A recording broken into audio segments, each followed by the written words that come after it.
नमस्कार, मैं आरडी भारती और आप देख रहे हैं बिहारी सुल्तान। आज 1 सितंबर है और ज्यों-ज्यों दिन नज़दीक आ रहा है, बिहार विधानसभा चुनाव के समीकरण बदल रहे हैं, घटनाएं बदल रही है, लोगों के बोल बदल रहे हैं। और मैं आपको आज बताने वाला हूं कैसे अमित शाह और मोदी जी फंस गए हैं, बहुत बुरी तरह से फंस गए हैं। मैं आपको वीडियो में आगे बताऊंगा। चिराग पासवान जी ने अपना स्टैंड क्लियर कर दिया। बिहार का बहुजन समाज बेचारा क्यों, किसका मुंह देखे, किसके साथ जाए, बहुत सारी खबरों को लेकर मैं आपके सामने प्रस्तुत हुआ हूं। सबसे पहले मैं आपको बिहार विधानसभा का चुनाव में लेकर चलता हूं कि चिराग पासवान जी ने अपना स्टैंड क्लियर ही नहीं किया, बल्कि बीजेपी को अपने पीछे लगा लिया। बहुत बड़ा फॉर्मूला रख दिया। उन्होंने साफ साफ बीजेपी से कहा कि 100 सीट आप रख लीजिए, 100 सीट जदयू को दे दीजिए, 43 सीट हमें दे दीजिए, अगर यह मंजूर नहीं तो हमें आज़ाद कर दीजिए। बहुत बड़ा बयान है, बहुत बड़े फैसले हैं। और साथ में उन्होंने ये भी कह दिया कि 2015 में जदयू जब आपसे अलग होकर आरजेडी के साथ गई थी तो आरजेडी के पास मात्र 22 विधायक थे, परंतु चुनाव में बराबर सीट शेयरिंग हुआ था ना। तो आपको अछूत क्यों समझती है जदयू? आपको आपके साथ भेदभाव क्यों करती है? आपको छोटा समझती क्यों है? कुल मिलाकर एलजेपी यानी लोक जनशक्ति पार्टी इस चुनाव में जदयू पर हमला करेगी। 243 सीट पर चुनाव लड़ने का मन बना लिया है। जगह जगह नीतीश कुमार को नुकसान पहुंचाएगी और बीजेपी ने उन्हें खुला छूट दे दिया है। वो कहते हैं बीजेपी के नेता लोग, क्या करें, हम उनको समझाते हैं परंतु वो समझ ही नहीं पा रहे हैं। अब एलजेपी तो हमारा गठबंधन पार्टनर है, हम उनको कैसे समझाएं? वो जो कह रहे हैं वो गलत भी तो नहीं है। इस तरह के जो है जवाब मिलते हैं। और सबसे बड़ा जो न्यूज़ है, मोदी जी अमित शाह ये दोनों फंस गए हैं। सांप छुछुंदर वाला खेल हो गया। सर्वोच्च न्यायालय ने फैसला कर दिया कि 5 अक्टूबर को दिन में 2 बजे विजय माल्या इस कोर्ट में प्रस्तुत होना चाहिए और यह आदेश गृह मंत्रालय को दे रहा हूं। अब अमित शाह जी कैसे लाएंगे ब्रिटेन से विजय माल्या जी को? आज तक सीबीआई, ईडी, इनकम टैक्स केंद्र सरकार के पैसे पर 5 स्टार एंजॉय करते थे, बिरयानी खाते थे, अपने बच्चों के लिए ब्रिटेन से गिफ्ट लाते थे।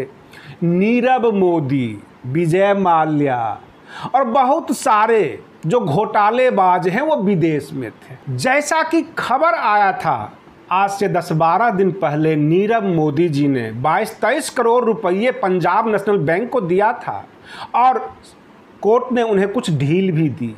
यहाँ घोटाला का या गृह मंत्रालय का मामला नहीं है, ये जांच अधिकारी इस जांच के नाम पर जो विदेशों में जाके एंजॉय करते हैं। और सर्वोच्च न्यायालय ने कहा कि 5 अक्टूबर को चाहिए आरोपी। तो इन जांच अधिकारियों का क्या होगा? क्या उनके बच्चे विदेशी टॉफी कैसे खाएंगे? तकलीफ तो इस बात का है। और अमित शाह, मोदी जी, अब बाकी लोग राजनीति कैसे करेंगे?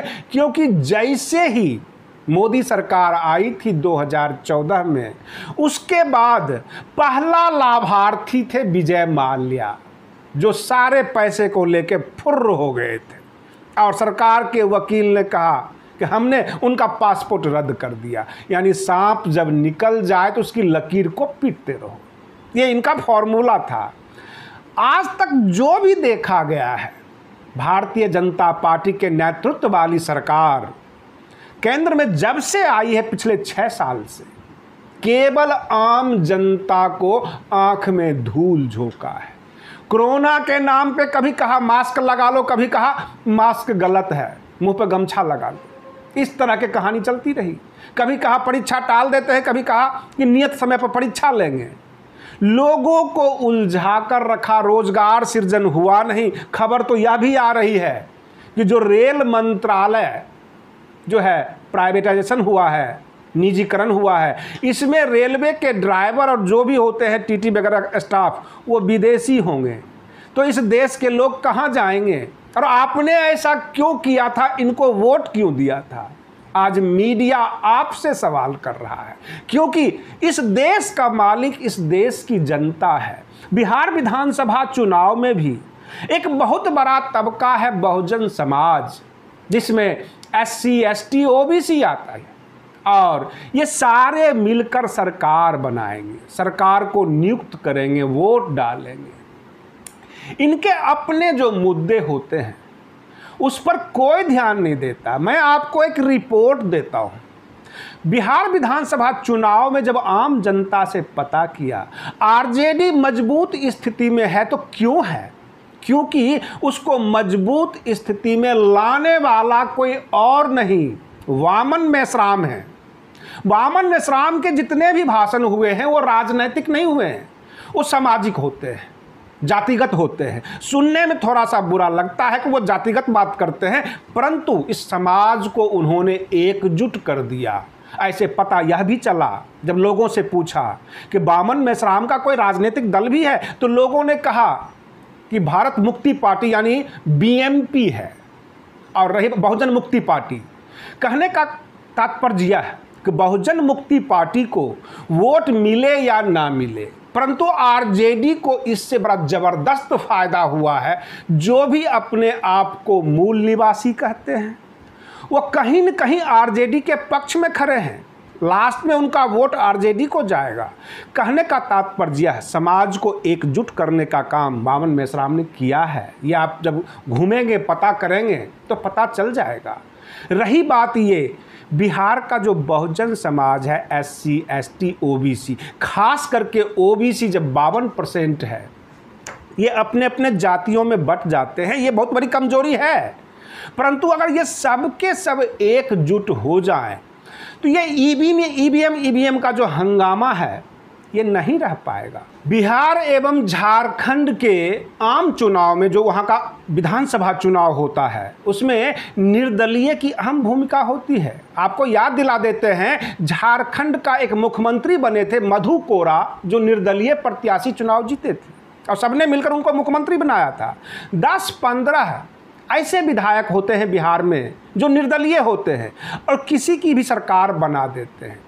इस बार आम जनता को उसके बारे में भी सोचना होगा कि आप कैंडिडेट को देखकर वोट करते हैं या पार्टी को देखकर। और फिर मैं आपको बिहार की बहुजन समाज की ताज़ा स्थिति को लेकर अगले वीडियो में आ रहे हैं।